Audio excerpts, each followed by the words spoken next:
শুধু গুলশান নয়, রাজধানীর অন্যতম আরেক অভিজাত এলাকা বনানীসহ মিরপুর এলাকায় চাঁদাবাজিসহ নানা দেন দরবারে লিপ্ত ছিলেন রিয়াদসহ তার পুরো গ্রুপ। গত শনিবার আওয়ামী লীগের সাবেক নারী সংসদ সদস্য শাম্মী আক্তারের বাড়িতে চাঁদা দাবি করতে গিয়ে গ্রেপ্তার হওয়ার পর রিয়াদসহ তার পুরো গ্রুপের প্রতি এসব অভিযোগ উঠেছে। গুলশান থানা পুলিশ ও সামাজিক যোগাযোগ মাধ্যমে ছড়িয়ে পড়া নানা ভিডিও দেখে এসব তথ্য জানা গেছে।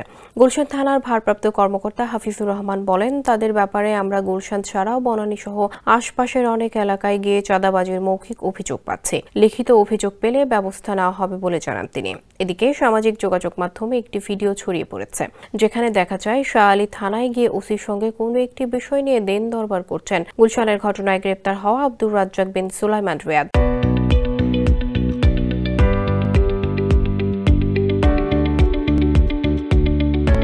সেখানে বৈষম্য বিরোধী ছাত্র আন্দোলন ও গণতান্ত্রিক ছাত্র সংসদের নেতা পরিচয় দিয়ে সেই থানার ভারপ্রাপ্ত কর্মকর্তাকে কোনো একটি বিষয়ে প্রভাবিত করার চেষ্টা করছেন।